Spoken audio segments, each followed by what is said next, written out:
This morning, we're going to continue our conversation centered on holiday light as we look at what I'm calling the inside light of Christmas and what the Christmas story has to offer us within the context of what light, L-I-G-H-T, represents for us this month. The idea of living inside God's highest truth. The inside story of Christmas might not be something we look at all that often because we're so busy with the outside or the outer trappings of the holidays. It's easy to get wrapped up in it, so to speak. I'm sorry, I couldn't resist.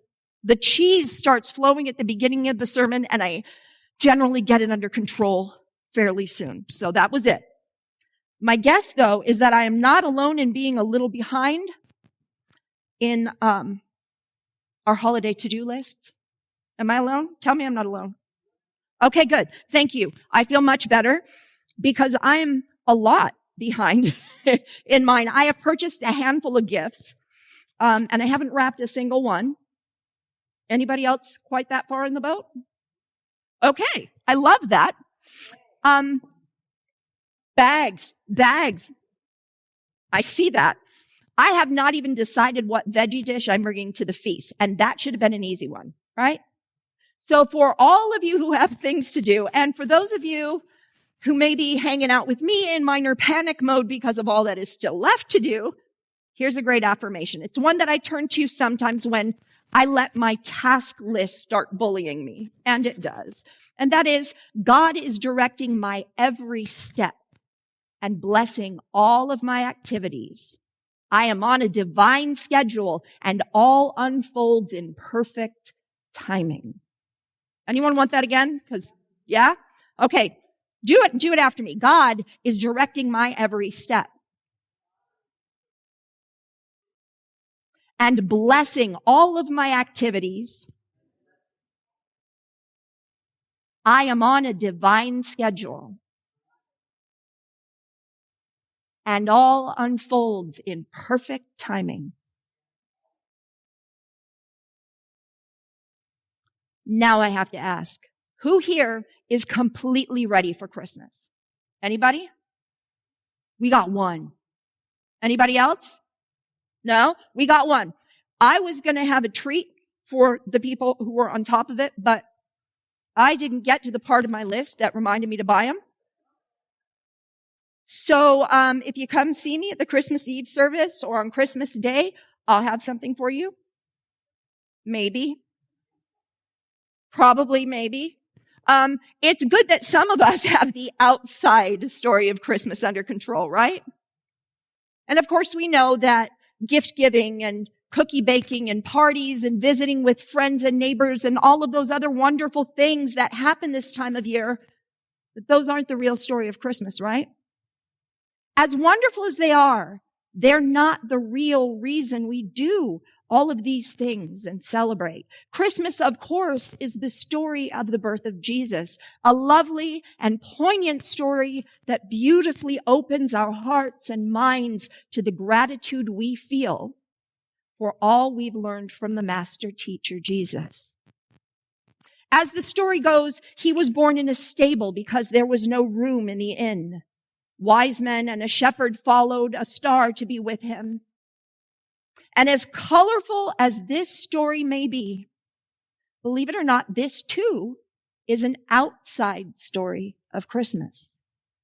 To get inside, we must catch that spirit realized by Brother Angelus Silesius, the medieval mystic poet who said, "If Christ were born in Bethlehem 1,000 times, and not in thee thyself, then thou art lost eternally." Or as Ernest Holmes once wrote, "The radiant glory of new dawn, the Christ within who is reborn." Of course, the inside story of Christmas, the inside light of Christmas, is allowing the Christ consciousness to be born in us. And when we look at the symbology inside the Christmas story, we are given a roadmap to birthing the Christ within, to living in the light. In fact, the elements of the Christmas story can have a deep personal meaning to each of us beyond their literal meaning. So let's look at 3 of them. And then we're going to look at how we can apply them to our lives in a very real and personal way. So first, let's explore them briefly. First, no room in the inn. Okay. Someone recently asked me the question. It was one of the kids at Barnhart, as a matter of fact. They asked, why was Jesus born in a manger? Why wasn't there room in the inn? And that really gave me pause because it made me introspective. In Bethlehem, it was not the innkeeper's fault that there was no room. The matter was simply a lack of space. So, metaphysically, what could the inn symbolize? Could it perhaps symbolize our minds and hearts? Is there room in our minds and hearts for the reflection of the Christ within us? Is there room in our minds and hearts for all that Jesus the Christ stood for? Is there room in our minds and hearts for God's highest truths to reign? And that begs the question, what are God's highest truths? To really understand them, it's important to look within, to really search for how they relate to our personal truths so that we can realize them, we can actualize them. So first, there's love. Ask yourself, is there room for love, or are you filled with past wounds and hurts and expectations and conditions? Then peace. Is there room for peace, or are you filled with unrest and upset, and worry and doubt? Forgiveness and compassion. Is there room for forgiveness and compassion, or are you filled with resentment and anger? Acceptance. Is there room for acceptance, or are you filled with judgment? Miracles. That's a big one. Is there room to welcome and receive and embrace miracles, or are you too filled with fear and attachment? Deeper understanding and learning. Is there room, or is ego so involved that nothing else can come in? Are you so attached to being right that no deepening can occur? Wondrous possibilities. To me, this ties right in with those miracles we just talked about. So is there room for wondrous possibilities, or are you too tied to what can't be done rather than what can? I'm going to get real intimate with my relations to those a little later. So don't think that I'm asking the questions only of you. And if you've been coming here a while, you know that I could go on, but you get the idea, so I won't. Consider that a Hanukkah gift. But hold on to these ideas of making room within your mind and heart for God's highest truths as we look at the second symbol this morning, and that is the idea of shepherds tending their flock. So there they were, diligently standing watch over their flock when the angel of the Lord came to them to tell them that a very, very special child was born. So let's ask ourselves, how are we like shepherds watching our flock? Metaphysically, what could our flock be? It's not watching out for other people and telling them what to do. I know that was the obvious choice. But our flock, I think, is made up of our thoughts, beliefs, feelings, and attitudes. We must lovingly watch over our flock. We must keep it under control, not let it run rampant. Keep the flock safe. Keep the flock focused on God's highest truths, especially important when things appear to go in a direction that we don't like. It's easy to stay positive and God-centered when all is going well, but not quite so easy when they aren't, right? It's easy to think positive things about our health when we feel well. But if illness or physical pain strike, all of a sudden, fear jumps in. It's easy to believe what we teach here when things are going well on the outside. It's when they're not that we need to be especially mindful of what's going on the inside. And tending the flock also means to do what we need to do in the world. It was the shepherd's job to tend the flock. It is our job as spiritual beings having a human experience to tend to the human experience as we need to do. To be good stewards of our vehicle, our bodies, and of our flow of abundance. To do, to go, to give, to remain open to receive as we need to. So tuck those ideas away for now as we look at the final symbol. This is the 3 wise men. When I was going through stuff in the bookstore to get things ready to open up, I found a bunch of old Science of Mind magazines. And of course, being me, I perused a few and jotted down things I found especially striking. And in a piece which appeared in a very weathered, darn near falling apart issue from December of 1950, Ernest Holmes wrote, and I'm so shocked I was able to find this note, let me just say, he wrote, "The wise men, the magi, represent the intellect which goes in search after truth. That intelligence in all of us which knows that God is not far off, that something within us which feels with a feeling deep as life itself, that the holy babe of Bethlehem ought to be born in each one of us anew." And the wise men followed their intuition, led of God, until they too came to the manger where the child lay. What do the wise men represent for us? The divine intelligence and divine intuition inside all of us that can lead and direct us to the Christ within, to God's highest truths, if we but let it. But we must listen to it and we must follow it. Just as the wise men followed the star that rose in the east, so we must follow our divine intelligence and intuition. Following it might not be at all convenient. It may not always make others happy. It may seem counterproductive or selfish. That's true. But when true divine intelligence and intuition shine upon us, like that star from the east shone upon the wise men, we are most wise to follow it. So to recap, we've got no room at the inn. This symbolizes having our hearts and mind open and available to express God's highest truths. We have the shepherds tending their flocks, symbolizing the need for us to watch over our thoughts, feelings, beliefs, and keep them focused on the highest truths, especially when circumstances look scary, and to be good stewards of this earthly expression known as our lives. That is not my phrase, by the way, and I can't remember whose it was, so I didn't note it. Third, we have the wise men. That was symbolic of the divine intelligence, the intuition that is available to us, and how we find the Christ light when we listen and follow, even if outer circumstances suggest we do otherwise.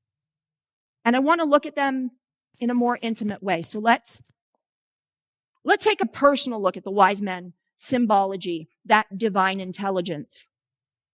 As many of you know, I have been following a calling that I had been mostly content to ignore for far too many decades.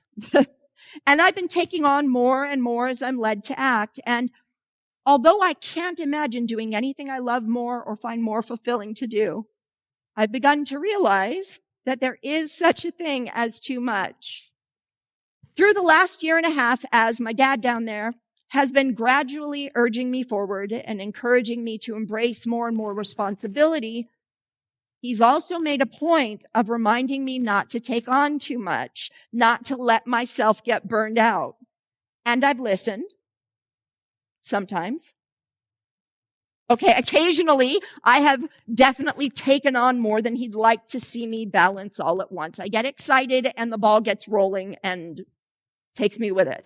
He and Amalia have been diligently trying to assist me in finding ways to accomplish all that I want to without doing it all on my own. And I'm gradually learning how to accept help. But the last couple of weeks have been especially busy for me, and I have found myself having to play catch up on the less immediate tasks. And although it's been wonderfully rewarding, all of the work, it's also been kind of exhausting, which is why I am finally listening to those who love me and to my inner voice and to that oft ignored logical little person in my head who's been telling me to give things away so that I'm open to receive. Yes, that's exactly what I said in our talk last week. It reminds me of the very words I use so often when I speak to those who come to me for guidance, which still shocks me. People come to me for guidance. Wow. What I say is you can't be open to receive if your hands are already full. You got to put something down. So how am I listening? First, by asking the board to let me add someone to the growth committee at the board meeting this afternoon. Second, by getting behind my mom and dad's inspired thought, talk about divine intelligence operating there, to restart Spigot so that others can join in the fun and help carry the load. And lastly, and this is going to be a big one, and somebody might have to hold me to it. Lastly, by taking as much of the next couple of weeks off as I can manage without falling behind on all the things we've got planned for Christmas Eve, Christmas Day, and New Year's Day. I'm going to push my worries aside, trust in God to bring the good, and take time to rest, enjoy my family, and maybe even do some fun stuff. I'm letting God steer the ship for a few days. And it doesn't sound like much, but those who know me well can tell you that my ability to sit still and let life happen without trying to get in on the action, it's about the closest thing to impossible for me as anything could be, right? I'm listening to all the great many ways Spirit has been telling me to prioritize me. And it's a good thing. Onto the symbology of the shepherds tending their flocks, the need to watch our thoughts. You see, my monkey mind, it says that it doesn't seem too smart for me to be off campus or out of the office given our financial experience right now. If you were here for our annual member meeting a couple of weeks ago, you are no doubt aware of the more than precarious state of our financial affairs. Not just our church finances, but also Barnhart School. All signs point to the need for desperate measures. And I've been really, really stressed out. Tears have been shed. Well, not tears, because my tear ducts don't work like normal people's, but there was crying, and it was ugly. It never is pretty with me. I was caught up in the numbers and the blame games that were being played. Now, we've known that things were tight for a while now, and we've been doing things to try to get ahead of it. And up until recently, I had managed to steadfastly maintain my belief that something amazing was on its way that would save the day. And I didn't know what those wonderful heroics would look like, but I knew it was coming and it was going to be great. And then we hit the point where things were critical. Things were not getting better, and our future began to look bleak. And I let the fear in. It was during a recent Zoom meeting just prior to the membership meeting that it all hit me in a different way. You see, for most of the meeting, I was listening. And as I listened, I allowed myself to feel fear and anger and still more fear. And it was almost overwhelming. At one point, I messaged my husband who was in the meeting, and he'd said, "You can speak." And I said, "If I do, I'll either yell or cry." And that was the truth in that moment.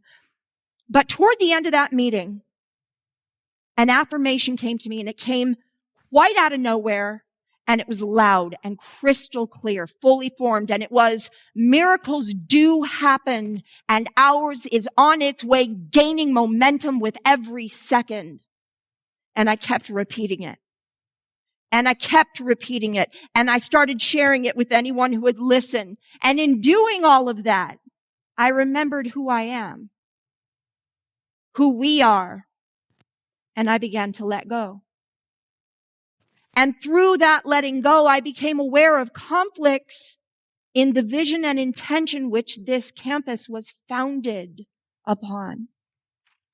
And I realized that all of this mess, it's a result of those conflicting intentions, and that the mess is the key to allowing those conflicts to fall away, to gently recede so that the vision of Ethel Barnhart, of Ernest Holmes, who was instrumental in the founding of this place, of Margaret Stevens, and of all the amazing leaders we have had throughout the years, so that that vision can be renewed, stronger and more impassioned than ever. More and more, I find myself, as time progresses through this, reflecting on one of my favorite Science of Mind quotes of Ernest Holmes, and that is, to the one who can practice perfect inaction, all things are possible.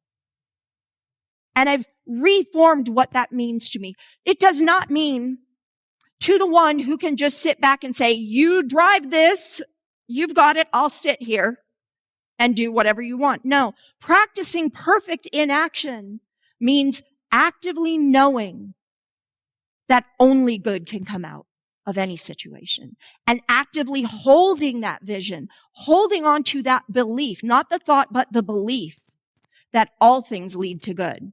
That is perfect inaction.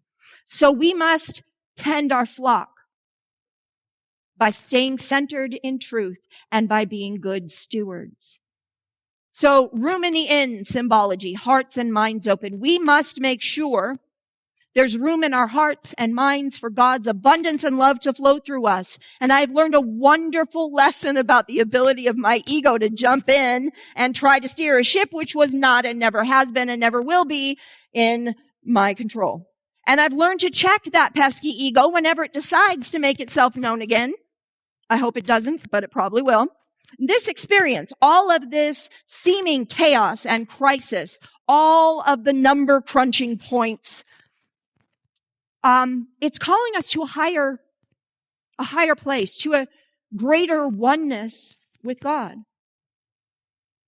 What else wants to be expressed here? What are God's highest truths about this place, our spiritual home, and the spiritual home of literally thousands who've come before us in the past almost 75 years? Now is the time to open our hearts and minds so that we can stand strong in those truths. And I want to speak them out loud.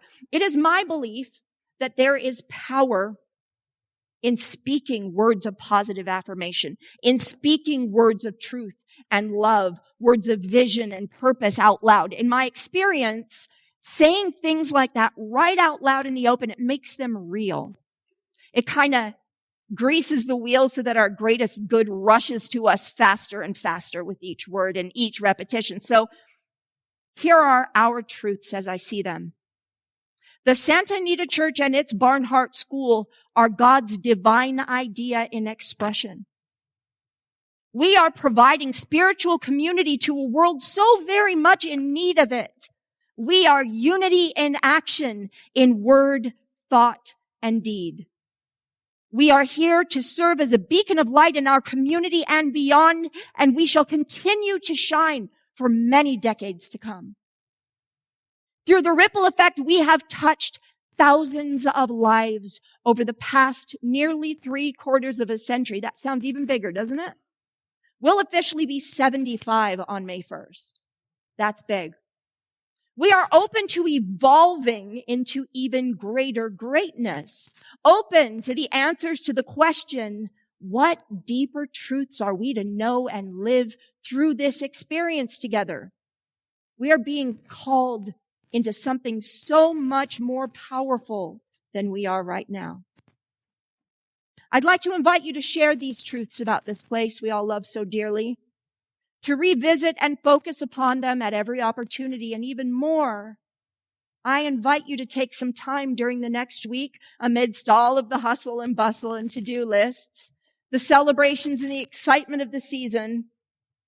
Take some time to reflect on all the ways the inside story of Christmas applies to your life, so that you can become all that you wish to be, so that your light can shine more and more brightly with each passing day and each new discovery of self. And I know right now, in this very moment, that in every area of our lives, individually, collectively, as a member of this Santa Anita Church spiritual family, and as a member of the family of all creation, Our greatest good is rushing toward us, gaining momentum with every passing second.